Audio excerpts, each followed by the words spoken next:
అల్లూరు జిల్లా రంపచోడవరంలో సీఎంఆర్ఎఫ్ చెక్కులను ఎమ్మెల్యే శిరీషాదేవి పంపిణీ చేశారు. ఈ సందర్భంగా ఆమె మాట్లాడుతూ వైద్యం నిమిత్తం సాయం అత్యంత విలువైంది అని, అదేవిధంగా రంపచోడవరం నియోజకవర్గంలో ఇదివరకు ఎక్కువగా సీఎం సహాయ నిధిని పొందిన దాఖలాలు లేవని అన్నారు. ఈ కార్యక్రమంలో నియోజకవర్గ తెలుగు యువత అధ్యక్షుడు మఠం విజయభాస్కర్, తెలుగుదేశం పార్టీ నాయకులు, కార్యకర్తలు పాల్గొన్నారు.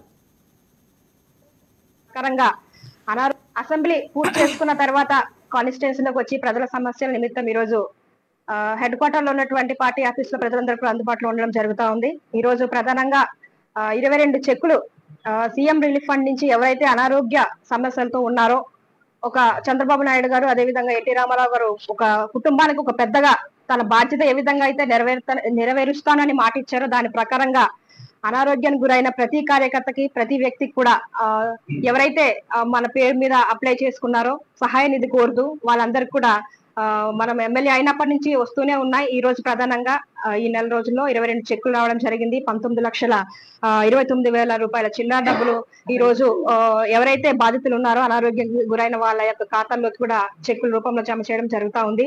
నిజంగా ఈ రోజు చూస్తే ప్రజలందరూ కూడా చాలా ఆనందంగా ఉన్నారు. ఎందుకంటే గతంలో చెప్తా ఉన్నారు, ఇప్పుడే గత 5 సంవత్సరాల నుంచి ఈ సీఎం రిలీఫ్ ఫండ్ అనేదే మాకు తెలియదు, ఒక బాగోలేని వ్యక్తికి సీఎం నుంచి సహాయ నిధి వస్తుంది అన్న సంగతి కూడా మాకు తెలియదు. అలాంటి కష్టకాలంలో మేము బ్రతికాము. కానీ ఈ రోజు మీ దయ వల్ల, మన చంద్రబాబు నాయుడు గారి యొక్క దయ వల్ల మాకి హాస్పిటల్ ఖర్చులకి ఎంతో కొంత అమౌంట్ మాకి జమ చేయడం జరుగుతా ఉందని ప్రజలందరూ కూడా చాలా హర్షం వ్యక్తం చేస్తా ఉన్నారు. ఇది చాలా ఆనందదాయకమని మరొకసారి ముఖ్యమంత్రి గారికి, డిప్యూటీ సీఎం గారికి, మోడీ గారికి ప్రత్యేకమైన ధన్యవాదాలు తెలియజేస్తా ఉన్నాను.